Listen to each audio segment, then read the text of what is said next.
Emela clutched the note her mother had handed her, her fingers trembling as her mother's breathing grew shallow. Panic surged through her, and she rushed out of the room, calling for the doctors. They hurried in, wheeling her mother to the ICU, the door slamming behind them, leaving Emela alone, overwhelmed with fear and helplessness. Tears welled up in her eyes as she whispered, "God, please, remember my mother. Heal her." For all of her 12 years, it had just been Emela and her mother, their bond unbreakable. Life was peaceful until the diagnosis, cervical cancer. Since then, their lives revolved around hospital visits and treatments that drained them financially. Were it not for the local pastor rallying the community to gather funds, her mother would have been left with only painkillers to numb her suffering. But why did her mother say sorry when she handed her the note? What did she want her to know? Emela's fingers lingered on the edge of the envelope, but she couldn't bring herself to open it. Instead, she prayed, desperate for God to spare her mother. Days passed, but the battle was lost. Her mother was gone. Emela's heart shattered. The church community gathered around her, offering comfort and help. The pastor took her in, but there was one pressing question on everyone's mind.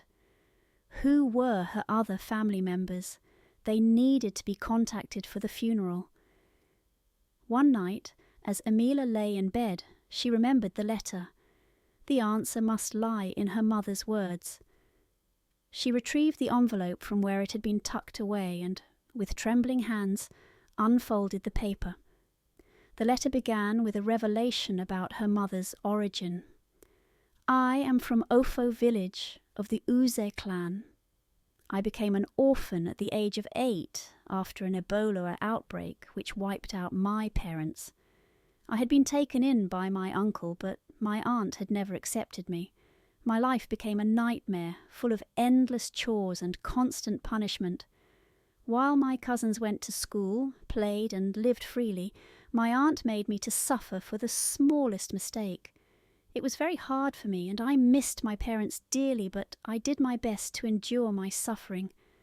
However, one day everything changed. I had been sent to the market with a large sum of money to buy groceries for the family by my aunt when I was robbed by bandits. When I returned home empty-handed, my aunt flew into a rage. "You think I'm stupid enough to believe your lies," she screamed, whipping with fury. My pleas for mercy were ignored as my aunt and cousins joined in beating me, until my body was covered in blood and I lost consciousness. When I awoke, my aunt issued me an ultimatum: leave the house or be beaten to death. With no other choice, I limped away, carrying only a small bundle of clothes with nothing but pain and fear. The letter continued, detailing her mother's survival in the streets, barely clinging to life. I lived on scraps and hid from people who might recognize me. Days later, a bus conductor showed me mercy, allowing me to sit on the floor of a bus travelling to the city. There, overwhelmed by the sights and sounds of a bustling bus station, I prayed for a miracle. My prayers were answered when I met a hairdresser named Rose on arrival in the city. She took pity on me. Rose fed me and eventually found me work with one of her clients, Nkem, a kind woman who had just given birth and needed help around the house. Nkem's home was like nothing I had ever seen, a majestic bungalow filled with warmth and kindness. For the first time in years, I found safety and purpose. I worked hard and lived in peace, always grateful to God for leading me to this new life. And it was there that my life took another trajectory, which ultimately brought me to have you, my dear daughter. The letter read, "Emela, forgive me for the secrets I kept, but know that I always loved you. Find the strength to carry on. You are not alone." Emela sighed in apprehension and slipped to the next page of the letter so that she could continue reading the letter. Nkem had a beautiful 2-month-old son and a husband who was often absent, leaving early in the morning and returning late at night. I therefore barely interacted with him, but when I did, he seemed decent enough. My duties in the household were extensive: cooking, cleaning, laundry, and maintaining the large compound, but it was nothing compared to the hardships I had endured growing up. Here, I found peace and was treated like family, eating whatever I wanted and even enjoying afternoon naps when my chores were done. Within a month, I began to gain weight, with my youthful energy returning, and Nkem noticed and happily bought me new clothes and encouraging me to take pride in myself. After 6 months, Nkem took it a step further, enrolling me in a tailoring course for 2 hours each day to help me improve my future prospects. For the first time in years, I felt like my prayers had been answered. God had remembered me. But peace can be fragile. When Nkem's son turned a year old, she decided to take a short 2-day trip to visit her parents, who had never seen their grandson. She entrusted me with managing the household during her absence, confident that everything would run smoothly. I, in return, wasn't worried. I had been managing the house for months and didn't foresee any issues. On the first night, Nkem's husband came home late, as usual. I opened the door for him, served his food, and wished him a good night before retiring to bed. I had never locked my bedroom door before, and that night was no different, but in the dead of night I woke to the horrifying weight of someone on top of me, hands clasping my body tightly, lips pressed against the back of my neck. I panicked. I tried to move, but the person's weight kept me pinned down. Despite the darkness, I recognized him, Nkem's husband. "I want you. Don't resist, or I'll take you by force," he whispered harshly. Fear consumed me as tears rolled down my cheeks. "Please, leave me alone. I'm a virgin," I begged, my voice shaking. I tried to pushing him away, but he was too strong. In a flash, he rolled me over, pressing a hand against my throat while gagging me with tape to muffle my screams. He tied my hands to the bed, ignoring my desperate struggles, and then he violated me. Afterward, he made me swear to never tell anyone about what had happened. When he untied me, I lay there, broken and devastated, crying into the darkness. The next evening, it happened again. This time, there was no fight left in me. I let him do what he wanted, too scared to resist. Afterward, he made me serve him dinner, threatening me once more to stay silent. I obeyed, numb, and cleaned up the evidence of his crime as he had commanded before taking a shower, all so Nkem would never know. When Nkem returned the next morning, I tried to acting normally, but the weight of the trauma was too much. I feigned happiness and busied myself with chores, hoping no one would notice my pain. 3 months later, I started feeling sick, nauseous in the mornings, and constantly tired. When I told Nkem about my symptoms, my boss became concerned and suggested we go to the hospital. There, Nkem insisted on a pregnancy test. My heart pounded as the doctor entered with the results. The test was positive. Nkem's face twisted in shock and anger. "Who is the father?" she demanded, her voice icy. I stayed silent, unable to form the words. I was still reeling from the news.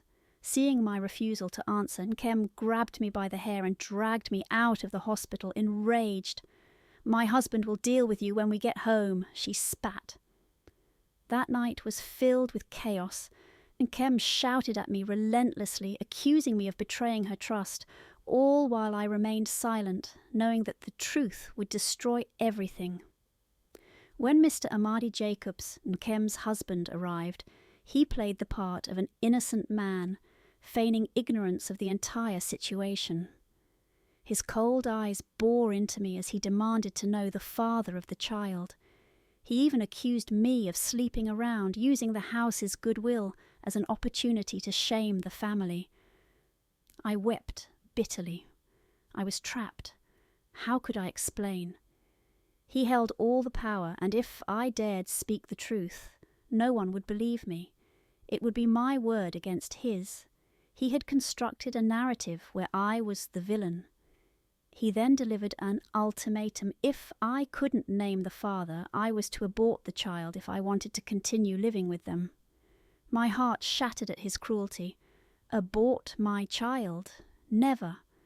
Not only was it against my faith, but it went against everything my parents had instilled in me. I would not end a life God had allowed to exist.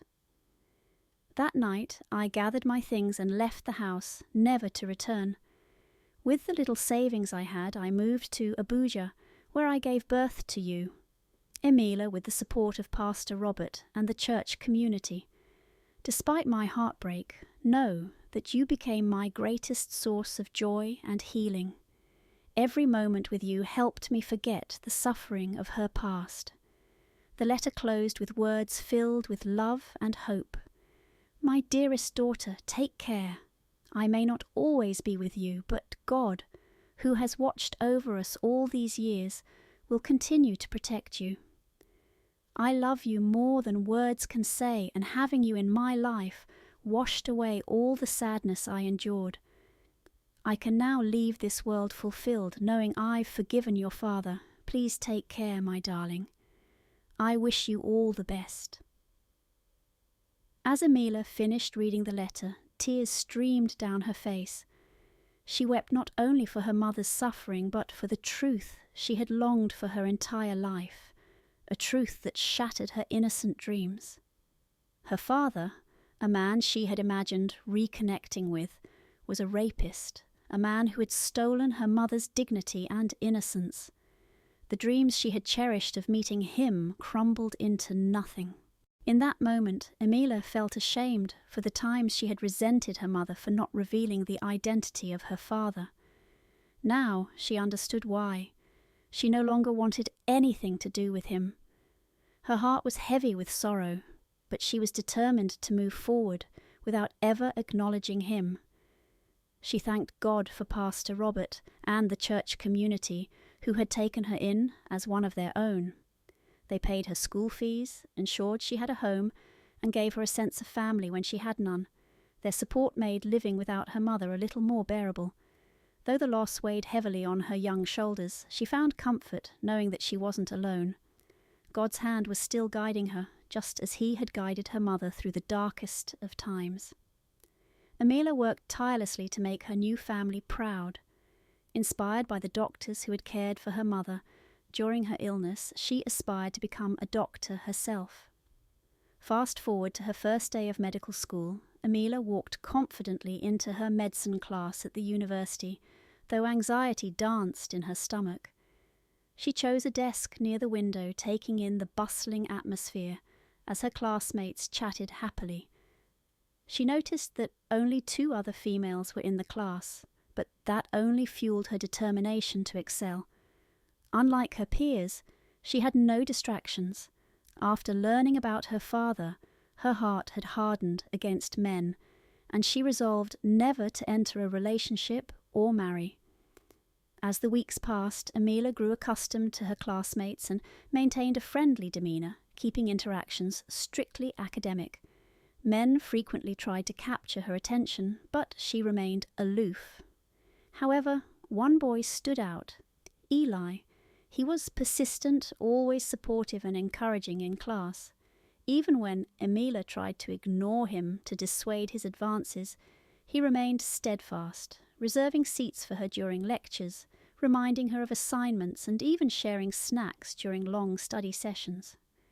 One day, Emela confided in Amanda, her adoptive sister. Amanda's eyes widened in shock as she learned that Eli had pursued Emela for 2 years, despite her consistent rejections. "You're lucky to have a guy like that," she said. "He's been so patient and dedicated." Emela sighed. "I just don't trust men. I can't risk being hurt again." But Amanda pressed her gently. "Just consider it. Agree to date him and see how it goes. Life is too short to let opportunities slip away. You might be pushing away someone special."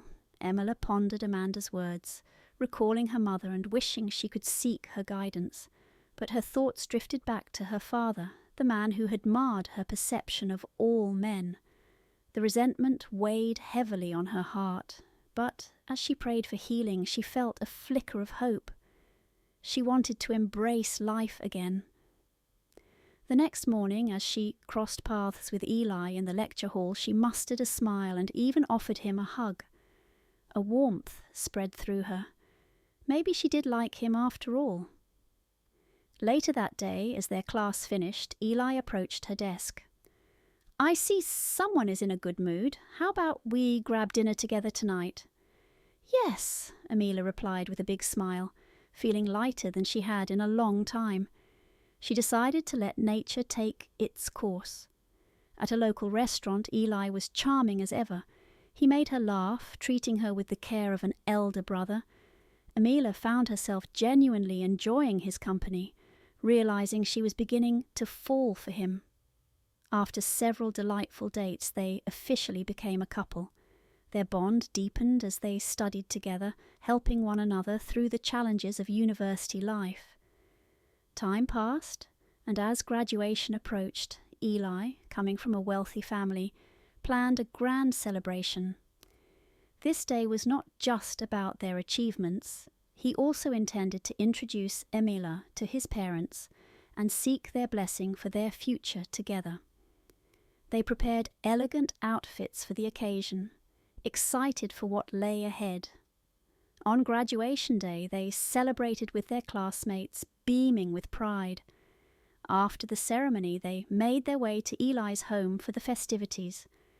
Upon arrival, they were greeted warmly by Eli's parents and his 3 siblings. The lavish bungalow and several cars in the driveway spoke of their affluence. As they settled in the living room, Emela introduced herself, her heart swelling with hope and excitement. Eli's father began, "Welcome to our home, young lady. I am Amadi Jacobs, and this is my wife, Nkem." The name hit Emela like a thunderclap. Her mother's letter echoed in her mind, and she felt her legs give way. She fainted and collapsed to the floor. When she regained consciousness, confusion enveloped her. Eli was at her side, worry etched across his face. As she tried to gather herself, the entire family stared, bewildered by the sudden turn of events. Emela's heart raced, the emotional shock consuming her. She had fallen in love with her brother. Eli knelt beside her, pleading for an explanation. "Emela, what's wrong? Please talk to me." He reached out to comfort her, but she instinctively turned away, grappling with the whirlwind of emotions. With great effort, Emela found her voice. "Amadi Jacobs is my father," she began, each word heavy with pain. "I am a product of rape when my mother lived with you. Eli, that means you're my brother." The room fell silent, the weight of her revelation settling over them like a shroud. Eli's expression shifted from confusion to horror, and Emela felt her heart shatter as she realized the implications of their love. Eli's family exchanged stunned glances, trying to comprehend the magnitude of the revelation. Emela's heart raced as she confronted the reality of her feelings, knowing she had to navigate a path fraught with complications, secrets, and familial ties she had never imagined. Later, Nkem's voice pierced the air as she shouted at Amadi Jacobs, demanding the truth. The tension in the room was palpable, and for a moment silence hung heavily between them. Then, to everyone's shock, Amadi fell to Emela's feet, tears streaming down his cheeks as he begged for forgiveness.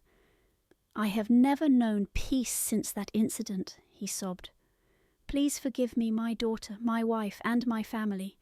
His words, filled with remorse, echoed in the stunned silence. Nkem, unable to contain her fury, stormed into the house, leaving Emela to grapple with the whirlwind of emotions swirling around her. Eli, equally shocked, stepped closer, trying to comprehend the unfolding drama. Emela felt trapped in a storm of confusion, her heart aching for resolution. Struggling to escape the suffocating atmosphere, Emela turned away, pushing past Eli as she made her way to the door. "I need to go," she whispered, the urgency of her feelings propelling her forward. She hailed a taxi and headed home, the familiar sights of her neighborhood bringing a mix of comfort and heartache. Her adoptive parents were thrilled to see her graduate, but she couldn't shake the turmoil of her recent revelations. 2 months later, she received her posting to a hospital on the outskirts of the city and had to relocate, eager for a fresh start.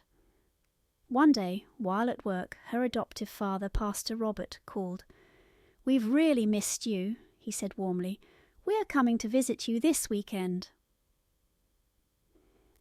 Emela excitedly woke up early that Saturday, tidying her small apartment and preparing her adoptive family's favourite meals. Just as she settled down to rest, a beep at her gate interrupted her peace. Thinking it was the taxi bringing her parents, she opened the door, only to be taken aback by the sight before her. Eli, Amadi, and Nkem were all in the car alongside her adoptive parents, their faces etched with sincerity. Amadi and Nkem knelt before her, pleading for forgiveness, their eyes filled with remorse. Emela felt her heart racing, a mix of anger and pain. Before she could step inside and leave them outside, her adoptive parents joined in, kneeling beside them, pleading on their behalf. Overwhelmed, Emela broke down in tears, the weight of her emotions crashing over her like waves. Eli rushed forward, embracing her, followed closely by Amadi and Nkem. They held her tightly, and she wept like a child, letting go of the years of pain and resentment that had burdened her heart. "I forgive you," she managed to say through her sobs, her voice thick with emotion. In that moment, the bitterness that had once consumed her began to dissipate, replaced by a newfound sense of freedom. Eli, with tears in his eyes, stepped back and smiled through his own grief. "I've come to terms with everything, Emela. I'm eager to have you as my sister." Emela felt a warmth spread within her as Nkem and Amadi welcomed her into their embrace. They offered her a sense of belonging, a chance to build bridges instead of walls. To her surprise, they also presented her with properties, a token of their newfound family bond. Despite the love surrounding her, Emela accepted the properties but gently refused to live with them. "I appreciate everything, but I need to find my own way," she explained, feeling a surge of independence. The resentment that had once weighed her down was gone, and she now embraced the prospect of a new chapter in her life. She was sure her mother would be proud of her and her new-found peace. As she stood amidst her family, Emela felt like a caged bird finally set free, ready to explore the vast possibilities that lay ahead. With each tear shed and every moment shared, she found strength in her journey, knowing she now had a big family to watch over and support her. The future felt bright, and she was ready to embrace whatever life had in store.